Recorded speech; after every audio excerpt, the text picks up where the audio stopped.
실 수 있습니다. 자, 그럼 오늘 함께 말씀 나눌 분 모셔보죠. 소나무 노동법률사무소 김효신 노무사와 함께합니다. 안녕하세요. 네, 반갑습니다. 예, 지난주에 제가 없었는데 어떠셨나요? 예, 방송 잘했습니다. 예, 예, 그만둬야 되나? 예. 일부에서 휴가 가야 된다, 뭐 코로나 때문에 가지 말아야 된다, 네. 이런 의견 나눠봤는데 간단하게 노무사님 생각은 어떠세요? 예, 국내 여행은 가셔도 되지 않을까요? 예, 가야 된다. 저는 뭐 괜찮다고 생각합니다. 마스크 예. 쓰고 가시면 되잖아요. 예. 네. 노무사님은 저를 싫어하시는 거 아닙니까? 아닙니다. 저는 다 좋아합니다. 예, 알겠습니다. 코로나19 이후에 우리나라 택배의 엄청난 편리함을 다시 한번 느끼시는 분들 네. 많으실 겁니다. 덕분에 안전과 편의를 모두 얻을 수 있었는데요. 감사드립니다. 자, 그런데 택배 물류센터에는 여전히 노동법 위반이 계속되고 있다고요? 맞습니다. 네. 그동안 뭐 택배 회사 물류센터에 대해서 근무하시는 분들의 노동 환경에 대한 문제점이 계속 지속적으로 제기돼 왔거든요. 예. 그런데도 뭐 잘 고쳐지지 않고 그래서 지난 5월 달에 근로 감독을 실시했습니다. 예, 이 예. 실시한 결과를 월요일 날 발표를 했는데요. 이게 이제 코로나 사태 때문에 택배 물량이 폭증했는데도 예. 다 물량 소화하고 저희가 사재기 없고 이런 문화가 정착이 됐는데 이분들이 도움이 큰데 그에 상응하는 뭐 대가가 지불되지 않는 것으로 나타났습니다. 아, 그렇군요. 네. 또 이 고된 노동 환경 때문에 좀 쓰러지신 분도 계셨고요. 그렇죠. 예. 네.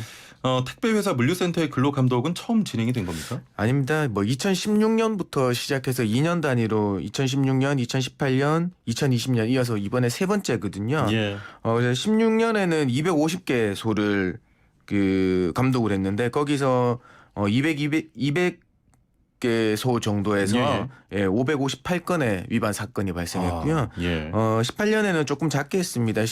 총 한 17개 소 정도 했는데요. 예. 거기서도 위반 건이 한 19건 정도 나왔는데 아무래도 임금 체불 건이 많았습니다. 또 네. 열악한 환경에서 힘들게 일하시는데 네. 임금 체불이 지금 적발이 된 거군요. 네, 맞습니다. 예. 얼마나 많은 분들이 임금을 못 받고 일을 하신 겁니까? 이게 뭐 지금의 이제 근로감독 한 택배 회사 4개 업체 물류센터 11개 소하고 예. 그에 이르는 하청업체 17개 소를 감독을 했거든요. 예. 근데 놀랍게도 하청업체 17개 소 전부에서 연장 야간 휴일 근로 가산수당이나 주휴수당까지 안 주셔가지고 총 12억의 체불 임금을 적발했습니다. 12억 원이면 엄청난 금액인데. 네, 12억 원이면 정말 큰 금액이죠. 예. 네. 금액이 큰 만큼 또 체불 유형도 다양할 것 같거든요. 네, 맞습니다. 예.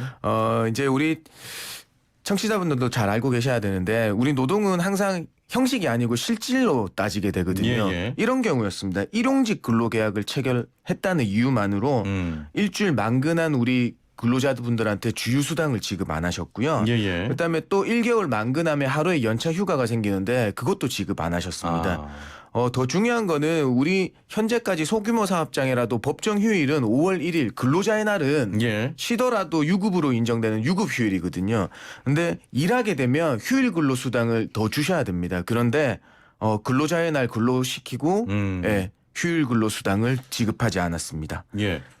일용직이라고 하면 네. 사실 하루만 일하고 끝나는 분들이잖아요. 그렇죠. 그런데도 주휴수당이나 연차가 있습니까? 네, 아까 제가 초반에 말씀드렸다시피 예. 일용직처럼 정말 하루 끝나고 하루 그다음에 저 뭐 한 일주일 지나고 나서 또 하루 오시는 분들은 정확하게 일용직 근로자죠. 근데 일용직 계약 체결하고 그냥 계속 일을 하는 겁니다. 네, 우리 그냥 일반적으로 회사 다니시는 분처럼 그냥 상용 근로자라고 하죠. 그렇죠. 그냥 상용 근로자분들처럼 급여 계산만 일당으로 계산된 급여를 받는다 뿐이지 일하는 거는 그냥 오늘 나오시고 내일 또 나오시고 계속 나오신단 말이에요. 예. 그렇게 되면 우리는 실질을 따져서 일주 만근하면 주휴수당 주셔야 되고 또 월 만근하면 연차 휴가가 발생하고요. 예. 물론 1년 있다가 퇴사하시면 퇴직금도 있고요. 그렇습니다. 예, 그렇군요. 네. 참 우리가 생활하는 데 도움을 주시는 분들의 노동 환경이 정상적인 모습이 되기를 바라봅니다. 네. 자, 이번에는 좀 다행인 소식인데요. 7월 1일부터 방문 서비스 종사자나 화물차주분들이 산재 보상을 받을 수 있는 길이 열렸다면서요? 네, 맞습니다. 좀 좋은 소식인데요. 그동안 보험 설계사, 학습시 교사, 택배기사 분들 종류의 한 9개 직종만 특수형태 종사 근로자라고 해서 산재 보상을 받을 수 있었거든요. 근데 이게 너무 협소하다. 우리 현대사회는 발달하고 있는데 특수형태 종사자 근로자의 범위를 더 넓혀줘야 된다는 그 문제 의식들이 있어서요. 그 어제 7월 1일부터 우리 예. 방문 서비스 종사하시는 분들. 그러면 뭐 방문 판매원이나 방문 교사, 가전제품 설치 기사분들, 예. 뭐 대여잡 제품 방문 점검원들 하고요. 그다음에 우리 화물차주 분들 있으시잖아요. 그 화물차주 분들의 산재 적용 특수형태 종사 근로자의 범위에 포함됐습니다. 예. 네. 일단은 산재보험 혜택을 받을 수 있는 분들이 많아졌다는 점에서 환영할 일인데 이 제도에 대해서 간략히 설명을 좀 부탁드립니다. 또 준비하신 자료가 있다 그래서 보이는 라디오로 들어오시면 제도 개요 등에 관해서 지금 보실 수 있도록 저희가 준비를 해놓겠습니다. 네네. 소개를 좀 간략하게 해주시죠. 네, 뭐 지금 뭐 사진 올라가고 있을 텐데요. 예. 지금 아까 방문 판매원 분하고 화물차주 분에 해당되시더라도 예. 노무를 상시적으로 계속적으로 제공하고 그러니까 노무 제공의 타인을 사용하시지 않으시는 분들이 있으셔야 돼요. 예. 그래서 방문 판매 업무 하시는 판매원들 인정 요건은 어떤가 하냐면 월 소득 52만 1,700원 이상, 그다음에 월 종사 일수 18일 이상, 그다음에 사업주 인정 중에 하나만 충족하게 되더라도 상시적으로 방문 판매 업무 하시는 판매원분으로 인정되게 돼 있습니다. 네, 그다음에 적용에 대해서 보시면요. 적용은 당연 적용 방식입니다. 이거는 사업주의 산재보험 가입 여부하고 보험료 납부와 관계없이 업무상 사고 등이 발생하면 무조건 산재 보상을 받으실 수 있습니다. 예. 그런데 여기에 이제 아까 말씀드린 대로 상시적으로 노무를 제공하는데 대상인데 하시고 싶지 않으신 분들이 있으시잖아요. 그분들은 적용 제외 신청을 해주셔야 돼요. 예, 그러면은 사유는 뭐 관계없이 적용 제외 신청하시면 산재보험을 적용받지 않으십니다. 그래서 원래 산재보험료는 사업주 100% 부담이잖아요. 근데 특수형태 근로 종사자분들 같은 경우에는 기준 보수의 업종별 요율을 곱한 값을 사업자와 특수형태 종사 근로자분이 50%씩 부담하게 되어 있습니다. 그래서 여기 표가 나가고 있는지 모르겠습니다만 표를 보시면 여기 우리 지금 그 뒷부분 표가 올라갈 텐데요. 여기서는 우리는 방문 요율 그러니까 아까 기준 보수를 정한 표가 있습니다. 보시면 그 방문 판매원 같은 경우에는 159만 7,500원이 기준 그 보수로 정해져 있고요. 그다음에 보험료율은 0.93%니까 결국에 5대5니까 종사자 부담은 7,428원밖에 되지 않습니다. 그래서 어디 보험 든다고 생각하시고 업무상 우리 출퇴근제도 보상이 되고 업무상 일하다 다치시면 보상이 되니까 많이들 가입하셔야 되고 다 알아서 나중에 가입 안 하셨더라도 산재 신청하시고 해주셨으면 좋겠습니다. 네. 9658번님께서는 트럭이 회사 차면 안 되는 건가요? 하셨거든요. 트럭이 회사 차시고 이분이 어떻게 분양을 받아서 하시는지는 잘 모르겠습니다만 원래는 근로자로서 일하신다고 하시면 당연히 적용되는 거죠. 근로자는 산재보험에 당연 적용이거든요. 네. 알겠습니다. 가입을 하셔야겠네요. 가입은 당연 적용 방식이라서 하기 싫으시면 적용 제외 신청을 하시는 거고요. 아니면 여기 아까 말씀드린 직종에 해당되면 그냥 당연히 가입되게 되어 있습니다. 그렇군요. 알겠습니다. 일단은 뭐 이렇게 산재보험 혜택을 받을 수 있는 분들이 많아졌다는 점에서 환영할 일입니다. 네네 맞습니다. 알겠습니다. 자, 지금부터 노무 상담 받겠습니다. 그 어떠한 노무 상담도 좋은데요. 단문 50원, 장문 100원의 정보 이용료가 있는 샵 0945 우물정 0945번으로 보내주시길 바랍니다. 이 시간 굉장히 많은 분들께서 고민 상담 하시는데요. 선착순으로 진행됩니다. 그리고 YTN 라디오 애플리케이션을 통해서도 상담 받고 있으니까요. 지금부터 빨리빨리 보내주시길 바랍니다. 노무 상담 시작합니다.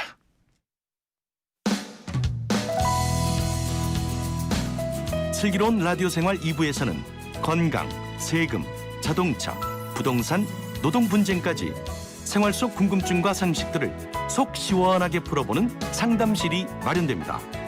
상담이 필요하신 분은 유료 문자 샵 0945, 우물정 0945번이나 YTN 라디오 전용 애플리케이션 예스 채팅창을 통해 참여하실 수 있습니다. 1081번님 사연인데요. 시내버스 기사입니다. 동료가 운행 중에 손님에게 폭행을 당했고 손님은 도주했습니다. 경찰서에 신고하고 가해자를 추적하고 있는데요. 업무 중에 일어난 일이라 이러한 경우는 산재 적용이 될 거라고 생각했고 산재를 안 해주더라도 치료비 정도는 지원해 줄 거라고 생각했지만 폭행 건은 회사에서 보상해줄 게 없다고 합니다. 현재 치료를 위해 무급으로 휴직에 들어갔고요. 사비료 치료를 받고 있습니다. 가해자를 잡으면 보상을 받겠지만 못 잡으면 손해가 이만저만이 아닙니다. 이게 과연 맞는 상황일까요? 하셨네요.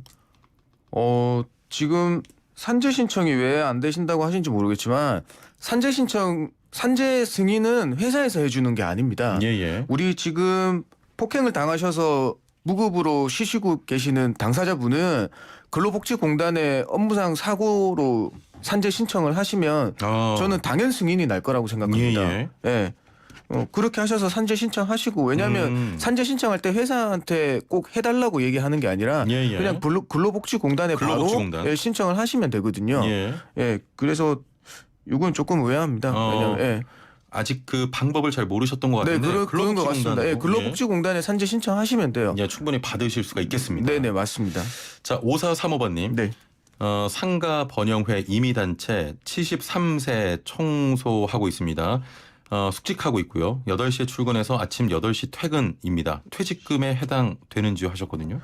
8시 출근해서 8시에 퇴근하시는 격일제 근무자신가 본데요.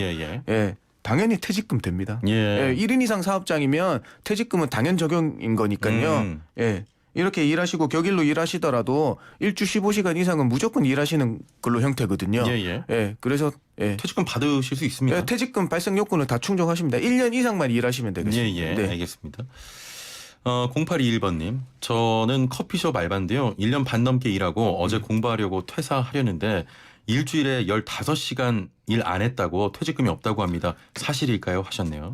요게 이제 말씀드렸던 게 우리 소정 근로 시간 우리가 근로 계약서나 일하기 전에 일주일에 몇 시간 일하기로 정해 놓은 시간이 15시간 미만이면요. 퇴직금이 발생하지는 않습니다. 예, 그래서 조금 좀 더 알려드리면 이 15시간 처음에는 15시간을 정했는데 이게 뭐 사업주의 사정이나 뭐 가게의 사정 때문에 15시간 안 한 주도 있고 한 주도 있고 이렇게 혼재되어 있을 거 아니에요.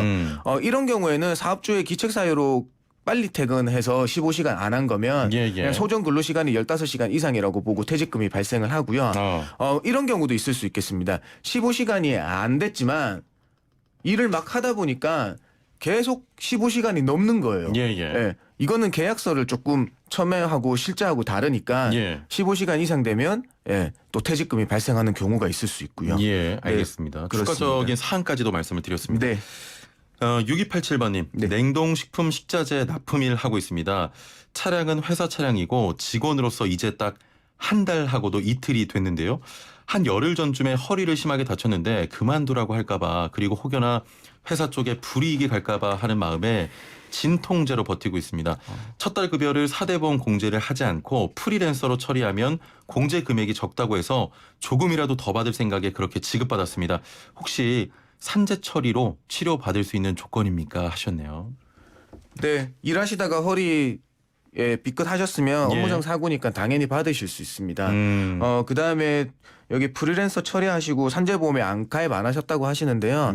실제 근로 일을 따지는 거니까 그거는 별로 크게 고려 요소가 아닙니다. 네, 그래서 일하시다가 다치시면 당연히 산재 처리하실 수 있으니까 그다음에 두 번째 문의하신 게 회사에 어떤 불이익이 갈까봐 여쭤보셨는데요. 30인 미만 사업장에서는 산재 발생하더라도 산재 보험료 올라가지 않습니다. 네, 그렇기 때문에 크게 걱정하실 건 아니라고 생각합니다. 뭐 회사 쪽에 불이익이 전혀 없는 거고요. 네, 회사 쪽에 불이익이 전혀 없습니다. 처리로 치료받을 수 있습니다. 네네. 그 덧붙여서 하나만 더 말씀드리면 아까 프리랜서로 처리하면 급여가 더 많이 받는다고 해서 그렇게 하셨다고 하는데 그렇게 하실 필요가 없는 게 우리가 그 일일 입사가 아니고 월 중도 입사라고 하면 그 달의 건강보험료와 국민연금료는 공제하지 않습니다. 그렇기 때문에 결국에는 소득세랑 고용보험료만 공제하기 때문에 3.3%떼는 거나 별반 차이 없거든요. 그거 잘 아시고 괜히 프리랜서로 안 하셔도 된다는 말씀 드리겠습니다. 알겠습니다. 답변이 충분히 된 것 같고요. 애플리케이션으로 댄딜로이님께서는 근로계약서를 작성하지 않았어도 퇴직금 지급받을 수가 있나요? 하셨네요. 네, 맞습니다. 근로계약은 구두계약도 인정합니다. 예. 그렇기 때문에 퇴직금 원래 근로 시작일이 언제인지부터 확정될 수만 있다면 당연히 퇴직금 발생합니다. 1년 예. 이상 일하시고 퇴직하면요. 예. 2821번님, 근로계약 종료 시간이 12월 달인데요. 재계약을 하지 않고 그만두라고 하면 법적으로 언제쯤 통보가 됩니까? 하셨네요.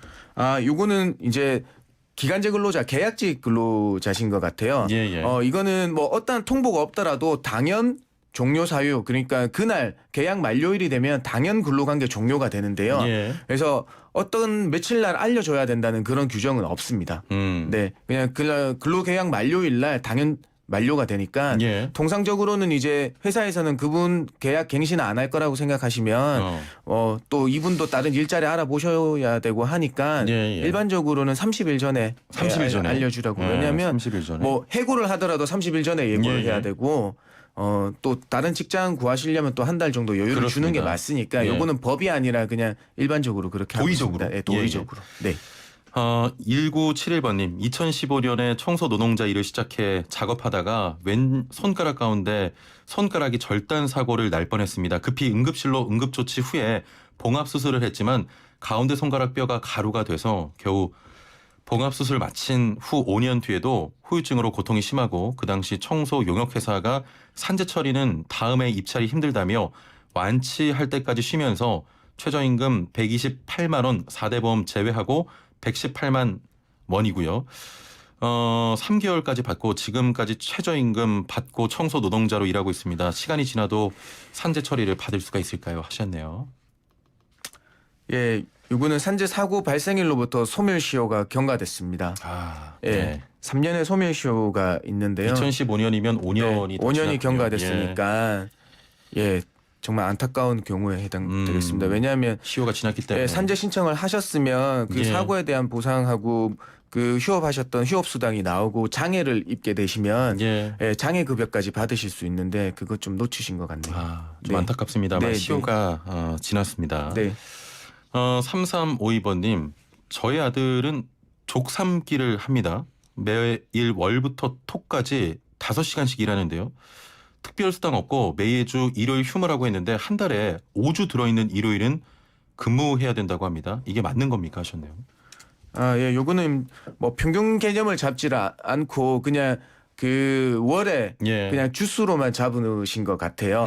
그래서 휴무일이 그냥 4일이 될 수도 있고 5일이 될 수도 있는데 예. 요거는 원래는 평균으로 잡아줘서 월급을 계산하면 다 계산될 수 있는데 그렇지 않고 일반적으로는 4주 있고 5주 있고 하면 이렇게 좀 불합리한 경우가 발생할 수 있거든요. 예, 예. 그래서 요거는 뭐 잘됐다 잘못됐다 제가 정확하게 듣지 않고 말씀을 못 드리겠고 한번 4주 5주 됐을 때 자기가 급여 차이가 얼마나 날지 또 쉬는 게 얼마나 차이가 날지 한번 계산해 보셨으면 좋겠어요. 예, 네. 알겠습니다. 자, 마지막 질문인데 간단하게 네. 좀 부탁드립니다. 네네.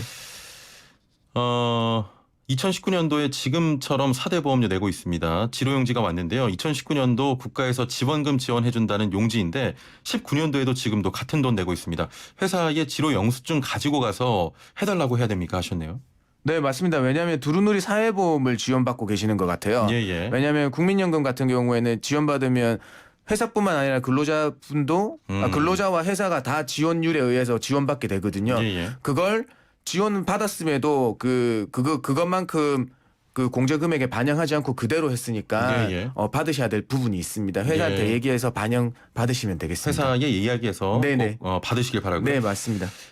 마지막으로 8926번님께서는 오늘 상담 사연들이 다 먹먹하네요. 근로자들이 행복하게 일할 수 있는 사회가 되길 바랍니다 하셨는데 노무사님이 좀 앞장 서주시길 바랍니다. 네, 알겠습니다. 열심히 네. 하겠습니다. 오늘 말씀 감사합니다. 네, 고맙습니다. 네, 소나무 노동법률사무소 김효신 노무사와 함께했습니다.